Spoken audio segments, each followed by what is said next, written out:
เรียบร้อยแล้ว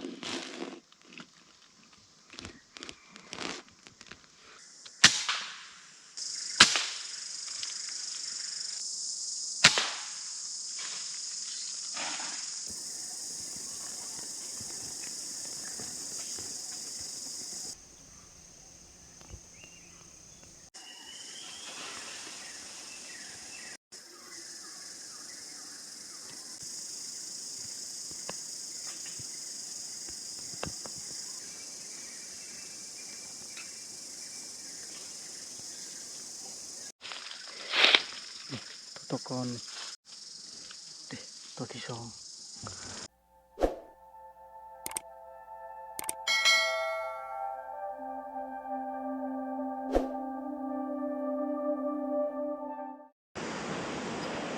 ทักทายสบายดีพี่น้องเอ้ยวันนี้มาซื้อน้ำมันนี่มื้อนี้ก็เข้าป่าหาอยู่หากินคือเก่ามาด้วยกัน4 คน4 ทีมงานได้พี่น้องเอ้ย4 คน3 ทีมงานมากับเบาโต้แล้วก็เบาโมแล้วก็พ่อตะไมมื้อนี้เพิ่นไปล่าฮ้อนจากยังหลายอย่างนะพากันลงไปฮอดเรือแล้วบ่เห็นขึ้นไปซื้อน้ำมันก็แพงพี่น้องเอ้ยได้แต่ซ้ำนี่แสนสาวน้ำมันเวียดเท่าน้ำมันเขียวเป็นไรจูเอ้ยxem đâu thế bọc đập lên xem bọc đập thế cái nào xem bệ tàu muông màสบายดีบ่หมูบ่โตบ่ตะไมโอเคเบิ่งน้ำมันก่อนน้ำมันใส่ไว้แต่กับบ่พางมื้อนั้นจักยังเหลือเท่าใดล็อกไว้2 ชั้นคันนี้ได้อันก็คือจะพื้นดิ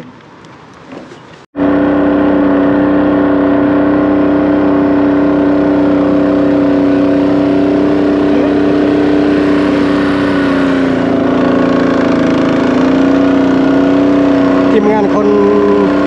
เขาปรูที่ไอ้ดองไปถ่ายนะพี่น้องเพิ่นเอาปลาไปขาย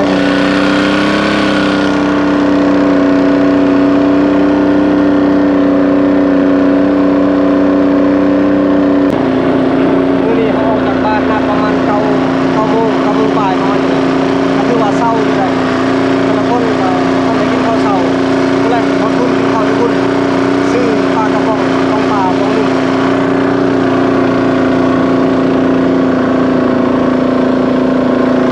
โคตรดีเลย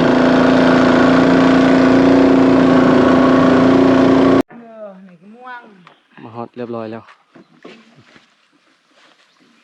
ลงเครื่องก่อน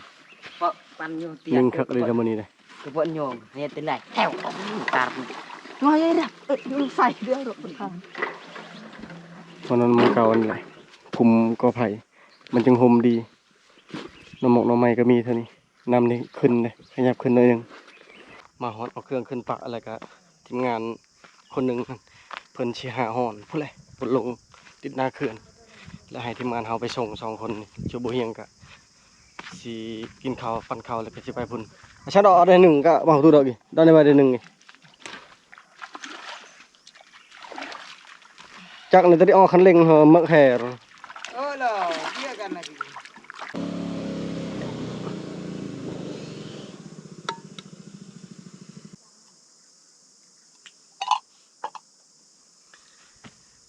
กินปองปลาก่อน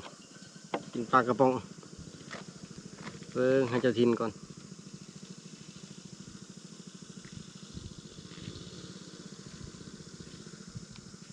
มาเดี๋ยวพี่น้องปั่นข้าวเช้าตอนนี้มาฮอดพีพอดี11 โมงกินข้าวก่อนปั่นข้าวบริกินข้าวเช้า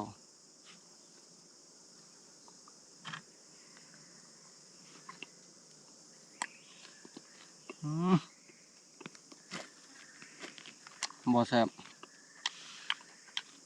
โมเห็นบ่มักสุดละมีกับปองปลา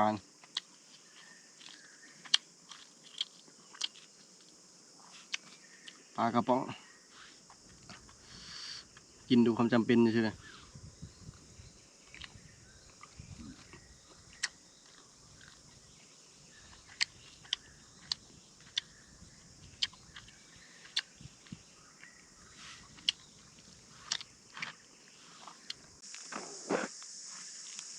บ บ่เห็นกินข้าวปะน้องๆลานๆเพราะว่ายังสิไปไกลอยู่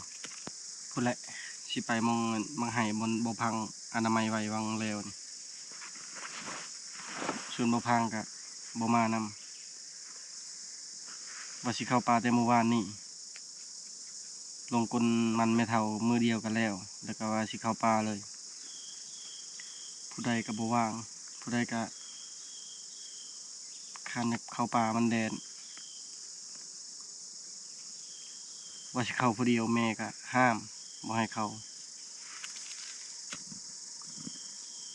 แต่คันว่ามื้อนี้บ่มีคนอีหลีก็ผู้เดียวก็สิเข้าได้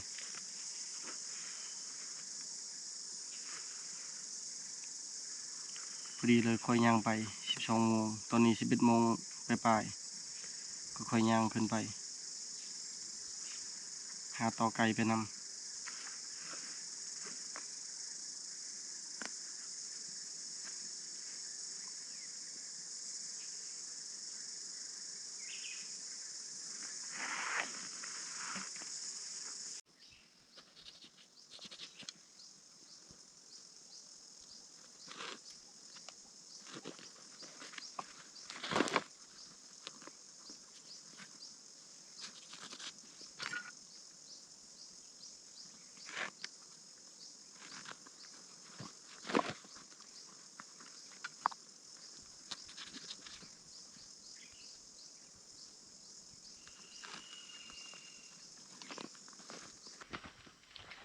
ปั้นข้าวปั้นน้ำอีเรียบร้อยบ่เฮียงก็ไปเลยนี่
มองให้ตัวนี้กำลังเรืองๆนกเป่าประมาณ10 ตัวบ่เห็นยิงบ้านหนึ่งได้ตัวหนึ่งแล้วก็แนมบ่เห็นตัวมันอยู่2 ตัวคิดว่ามันบินแล้วแต่จริงบ้านยิงมันบ่ทันบินน้ำลังอีกบินตอนนี้บินออก3 เทื่อเลยจากกุกนี่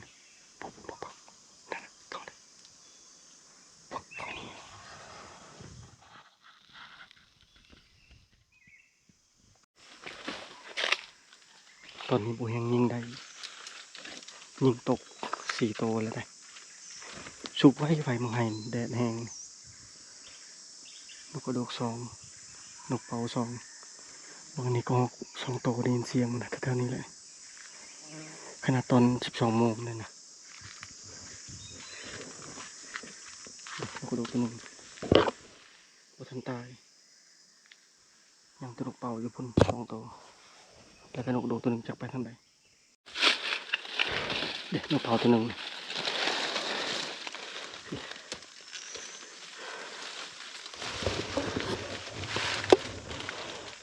แต่นกกระโดก1นกเป่า1ยังนกกระโดก1หรือนกเป่า1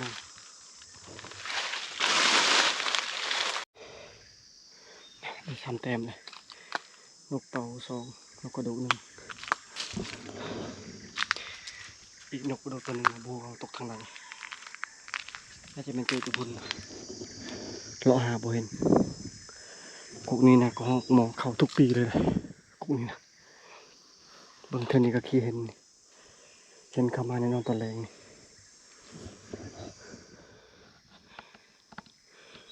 ข้อมองจะอะไรมาทางนี้รู้เท่านี้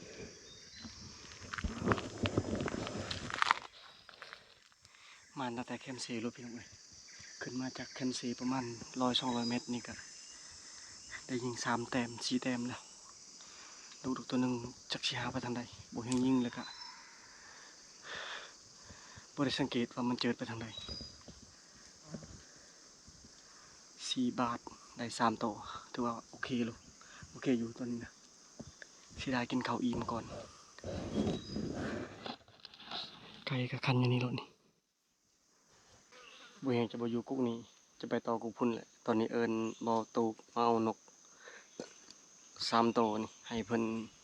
กินท่าให้เพิ่นกินข้าวเที่ยงอยู่เพิ่นน่าจะกินข้าวเช้าแล้วได้แต่บ่เฮียงน่ะบ่ได้กินข้าวเช้าเลยมีแต่มากินข้าวเช้าอยู่พี่นะบ่ได้ปั่นข้าวปั่นน้ำอยู่เฮือนเพราะว่าขาเมียนเครื่องแต่มื้อเช้านี่มันก็ยังเข้าอยู่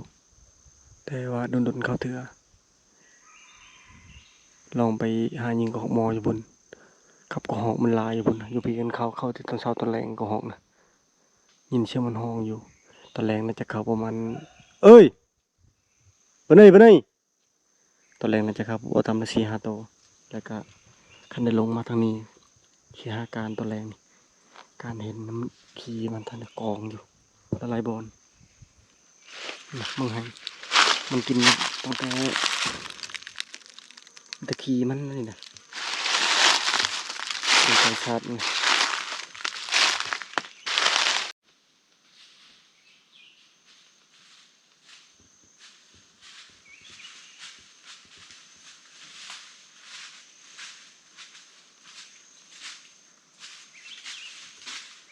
ขึ้นมาฮอดเลยไปเลยตัวเรื่องทั้งอย่างบอกไงกูก่อนเจอน้ำมันพายจูเนี่ยด่ะ Nên ngon chứ chọn mà นี่เลย nó đi bạch xong rồi เจ็ดน้ำมันจะทำไปชงพอทำไมคุยจะลุมบุ đó đó đi đó เอานก3 โตให้น้องๆเขาลงไปกินก่อนโบเฮงสิไปต่อนั่นนี่เข้าอยู่แต่ว่ามันก็จะตัดใหม่จนแปลนหมดเท่านี้นะมันเข้าหลัก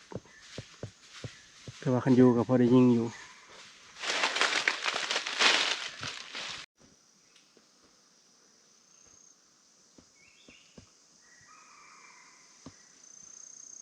ตามหวยไม่ได้เชียงไก่ปลาลายดีครับนี่โอ้ไม่เขาหมูเฮียงโอ้ยังอีกไก่ยังไปชั่วโมงหมดเลยอันนี้มันแค่นำ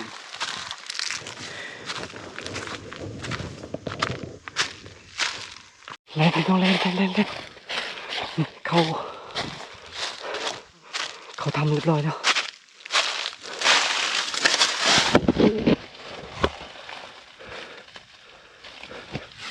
โอ้ยเหยียบดูอะไรมาทันออก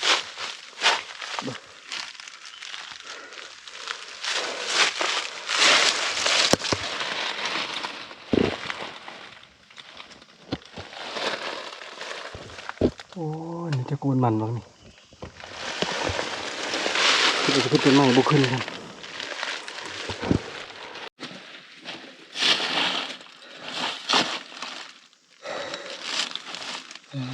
ไม่ได้ดิ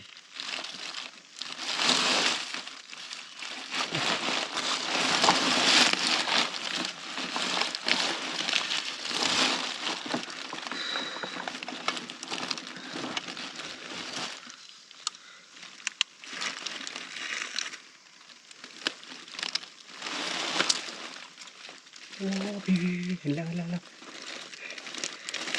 ยโอ้ยจะเอามันจากไหน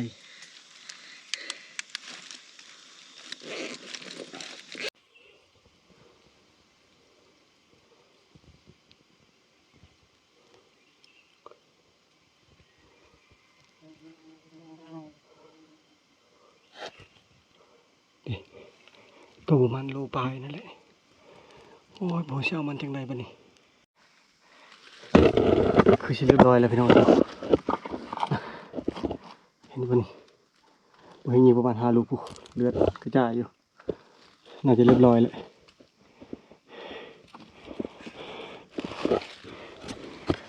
ช่วยยิงกับโคตรยากเลยตัดไม้เกาะเอาก่อนมานแล้วนี่ห่างมันเห็นหน่อยหนึ่ง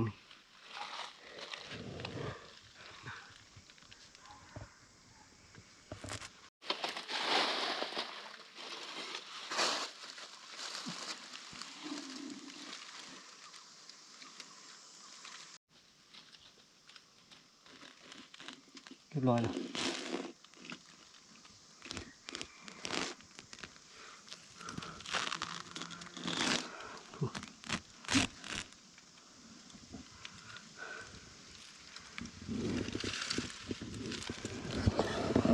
เห็นหางแล้ว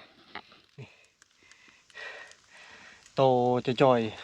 ๆเพราะว่ามันหักออกเลยนะ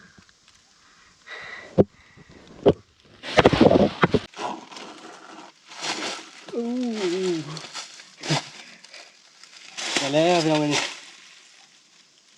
ถึงจากลูกหนึ่งถึงลายลูกอยู่เลยมาแล้วทุกคนเลยตอนแรกของปีเลยประมาณโลนิดๆนะ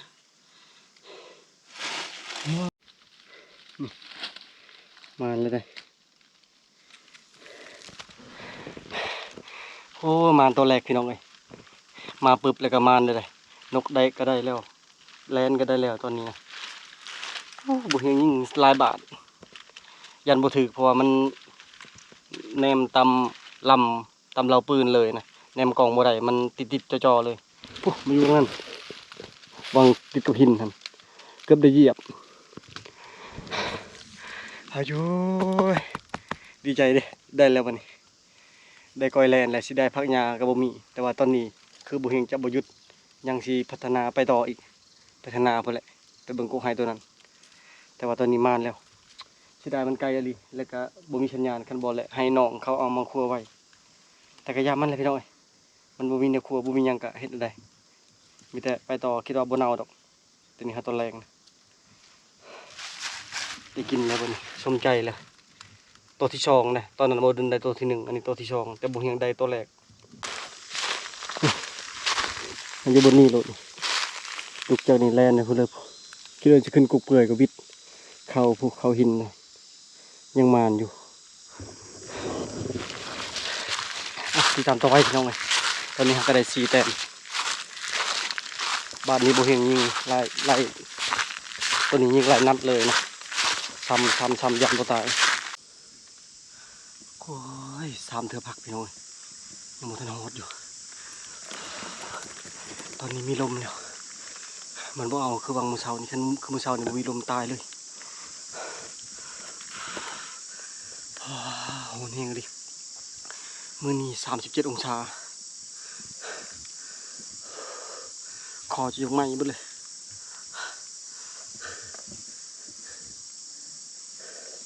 ในอีกประมาณลักหนึ่งไปเลยจังหอดโหนะลิ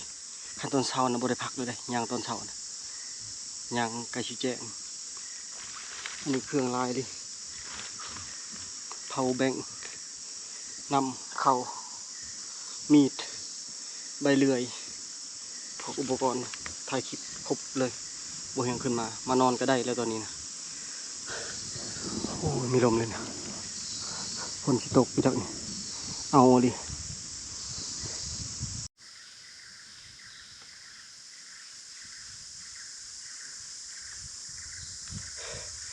พักอีกแล้วทุกคนเลย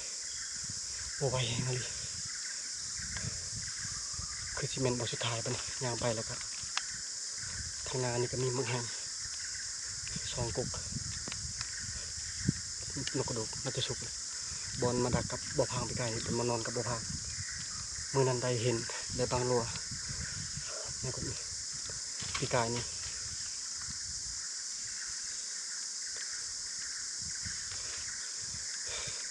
ตามเบิ่ง3 กุกในสุกพร้อมกันเลย1 2 3แล้วแถวๆนี้นะประมาณ5 กุกมึกแห้งนะ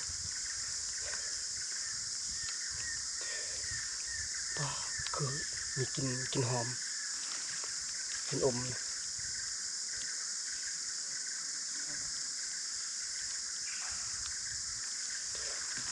หอมคักเลย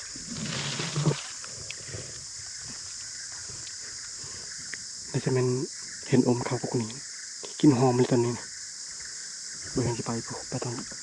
างกุกนี่เลยไปซื้อพวกเลย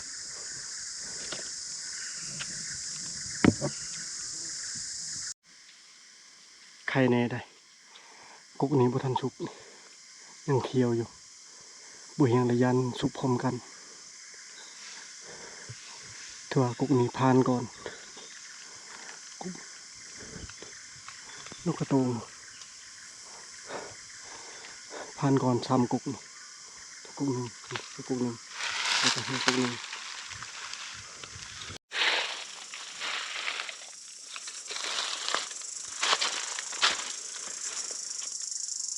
มาหมดแล้ว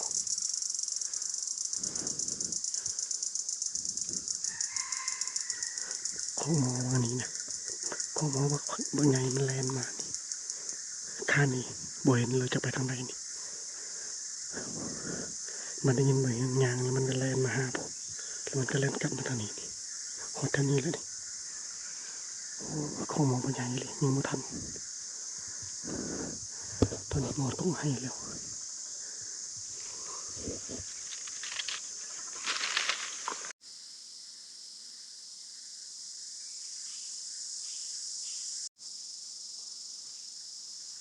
ว่าฮอดพออยู่ในหนึ่งเลยพอกระหอกตัวหนึ่งแต่ยังไม่ทันกกนี่นกกระแทกเขากกนี่มันนั้นเรืองๆตอนนี้ก็น่าจะชุกคือกันแล้วอยู่พุ่นบ่ได้เข้าไปเบิ่งบ่ได้ย่างไปเบิ่งเสียงไก่คันวันนี้เลย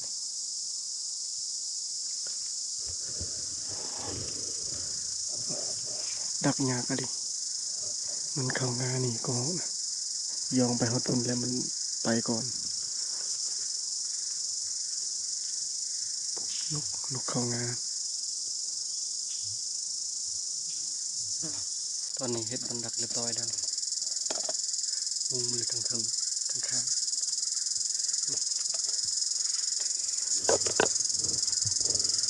ผู้ว่างานนี้มันเข้าลายนี่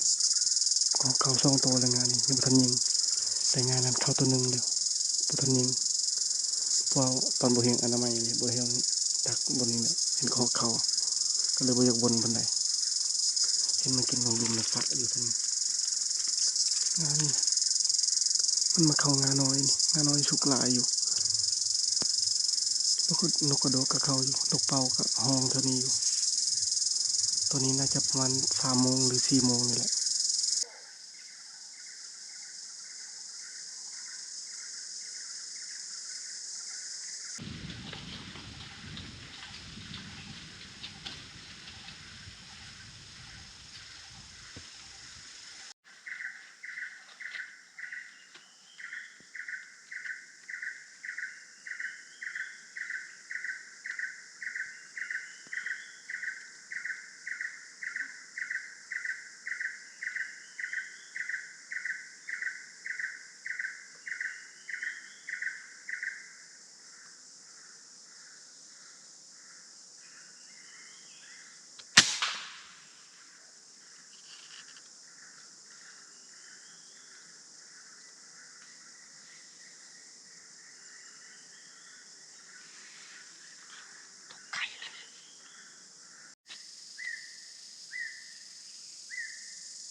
ตัวก้อนตัวหนึ่ง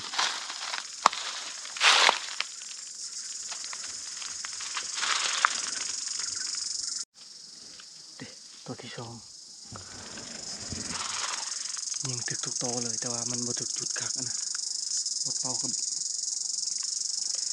จืดไปทั้งบนตรงแรงคำจนจึงไปหาจุดตอนนี้ครับนี่สิเขาเพราะมันมาในตัวเมย์เมื่อก่อนมันในตัวผู้เบื้องนี้นะน้องไม้เนี่ยผมยังคิดว่ายังทำสุดมาเบื้องนี้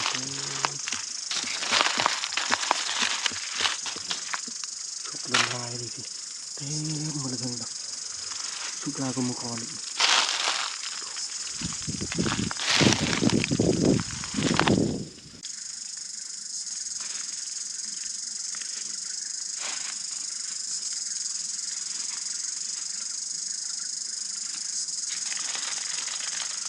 ไม้กำลังสุกเลยนะกำลังล้นเลยบางทีบุญชิลงมาตอน8-9 โมงกลางคืนนะเพราะว่า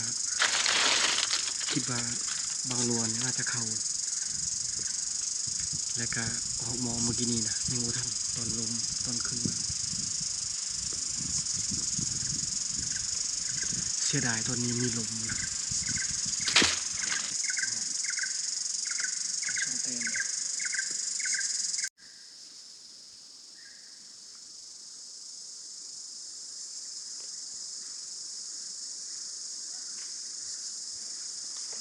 ลิงมาแล้วพวกลายเลยพวก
ให้มันกินหน่อยหนึ่งประมาณ13 นาทีบ่เห็นกับ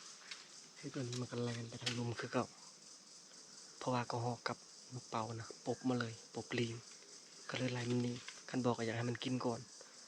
แต่ว่ามันลายเลยสัตว์น้อยอย่างเดือนนี้เงียบเลยเสียงก็หอกกับเสียงนกเป่านะลิงก็แล่นไปทางพุ่นเบิดมันเข้ามาบ่อยากเห็นบันไดลม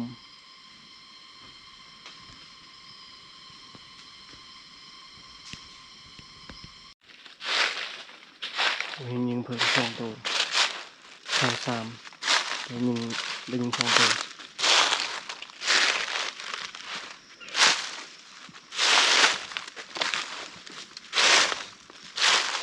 ตัวนี้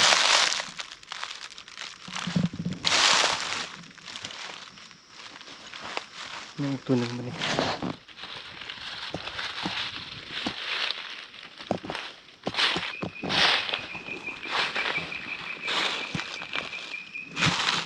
อีกตัวหนึ่ง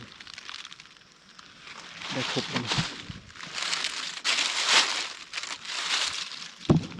ได้ครบ4 แต้ม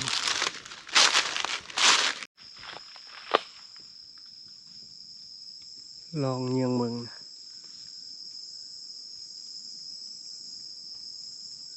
เห็นแตะบางหน่อย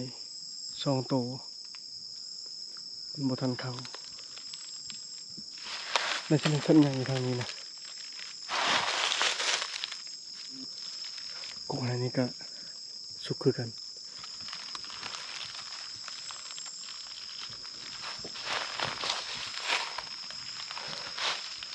ตอนนี้โบยังได้ทั้งเล็ด5 ตัวเลยก็4 ตัวแล้วก็แลนตัวหนึ่งตอนนี้ยากมาหอดพวกมาให้แคมห้วยแคมเซ่โบเห็นจำเห็นน่าจะเข้าตอนเด็กไปแหละแล้วก็มันเข้าอยู่ลุมแหละเอาอาการยากมันกินตามลุมตามนาดินบขึ้นถึงยินที่เชียงบางหน่อยตัวหนึ่งอยู่พุ่นนะบนใดบางรัวกับไอไซมากับโพเซียวนะบางรัวอีกแล้วเมื่อกี้เหยื่องโบเห็นบนหนึ่งโคบบินไปนั้นแล้วก็แล้วเลยบนแอมพิสายโอ้ทีมงานเขาได้ปลาด้วยโอ้ปลาเมนปลากาปลาซอยมีเงาปุ๊นี่แต่ปลากาอันนี้ปลาเมนตัวน้อยตัวลูกมันงามได้ปลานี่ครับเป็นเลี้ยงใหญ่ในระดับ4-5 โลเคยได้ปลานี่มันบนใหญ่กว่านี้น้อยหนึ่งตัวน้อยพอได้ปีกยังบ่ ยังเที่ยว บ่หนาวบ่ บ่หนาว วัยรุ่นโอ้หน่อยฉันได้ก็ยิงเบิดนี่ปลาเมนพอได้ปีกมากันน้องๆให้2 คนใส่มองไว้4 ด่างเนาะจักด่างมอง4 ด่างบ่4หรือ2 สอง เอาคือว่า2 เป่านี่ใส่บ่เบิดบ่ บุดแล้ว แม่นบ่2 เป่าก็ได้ว่า4 ด่างได้มองนะบ่แม่นบ่ โมเมนต์2 ดาว เออมาฮอดเซพัดลมได้บัดนี้เสียงลมอูๆอยู่ใบพัดนะเสียงใบพัดน้องๆก็พากันอาบน้ำเรียบร้อยบ่เฮียงก็สิลงไปอาบน้ำให้น้องๆครัวทานนี่ได้มื้อนี้ก็ได้กระหอกอยู่4 แต้มแลนตัวหนึ่ง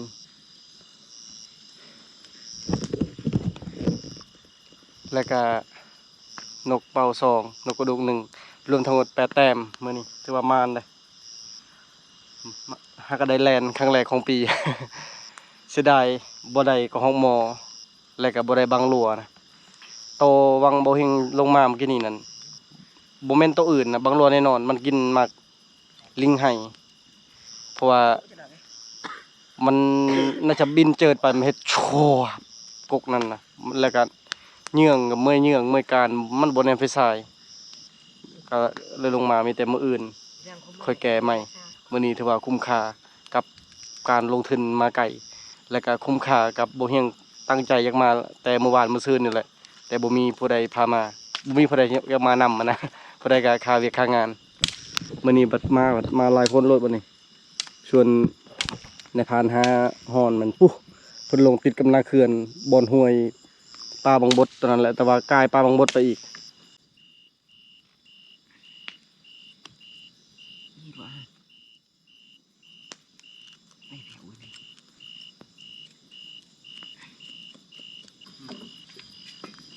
เรื่องดี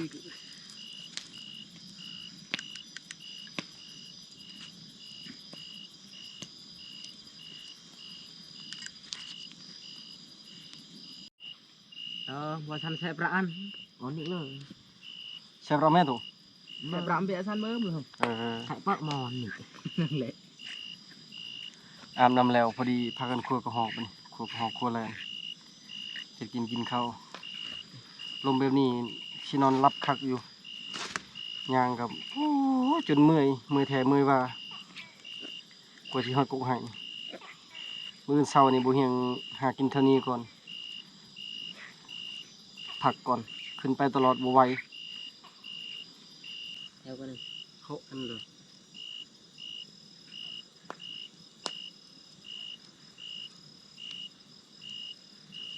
วอร์มันจึงทั้งก็ยาวเดินเองครับวอร์มยาวนี่ จิริงเด้อเอาตะกี้ละเด้อย าเลย เมนูแรงนี่พากันปิงอกโพนบ่ได้กินดนแล้วกับแจวอันขิงกำลังบ่อตกกำลังตำ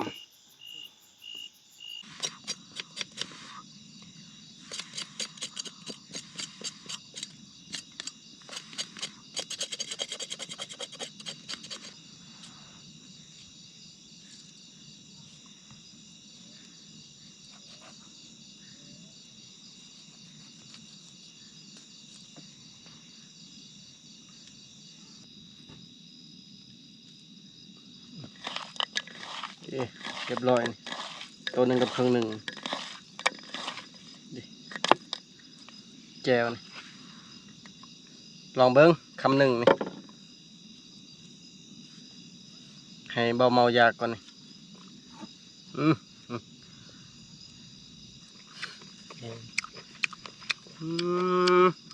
โดนเราบ่ได้กินมาเริ่มมานี่มาเด้อพี่น้องเริ่มมานี่ให้เจ้าทินเรียบร้อยแล้วตัวหนึ่งกับครึ่งหนึ่งมาคำที่สองมานี่กินแบบนี้ก่อนกินง่ายๆเจอจนครัวอาหารแซ่บดิกินกับเบาโตกบริมาณปานกันปีปลายแล้ว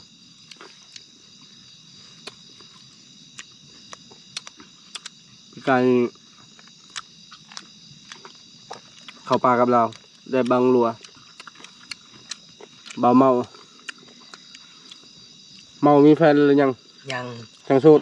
สูตร เดือนนี้จากปีเลยเดือนนี้ ฮะ จากปีแล้ว อายุจากปีแล้ว 16 วันนั่นแหละ 6 ปีเบาโตกเด้อ วัน15 15เบาโตกเด้อโสดหรือมีแฟนแล้ว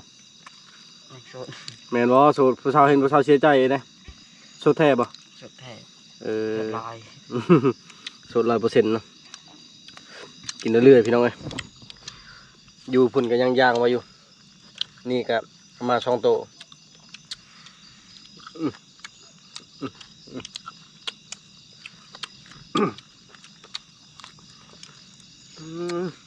แซ่บคักเลย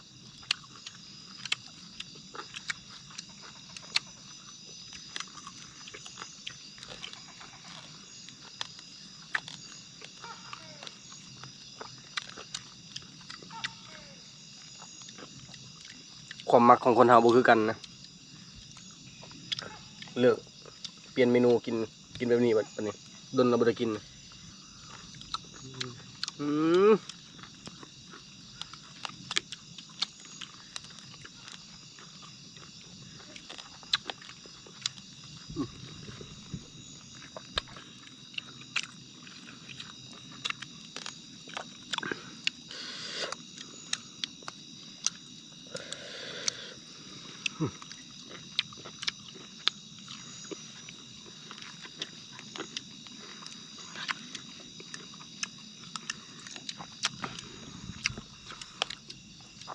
มื้อนี้ถือว่ามานสุดนะ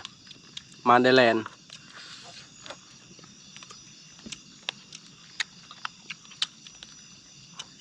มาฮอดกับ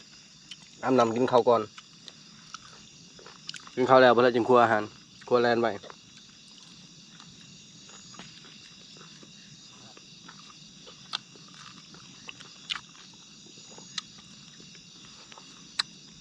เอาพี่น้องเลยขอเวลากินข้าวก่อนครัวอาหารต่อไป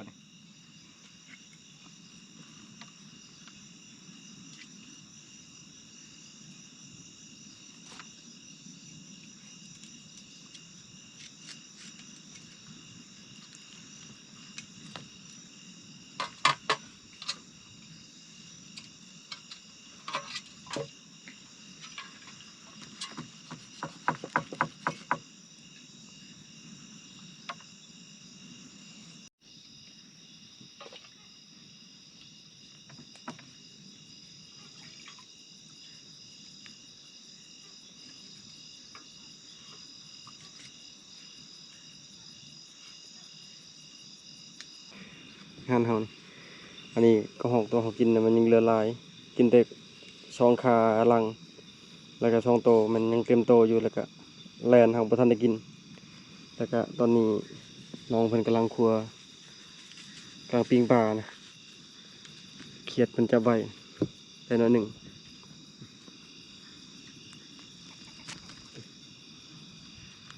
นี่แหละอาหารของเขา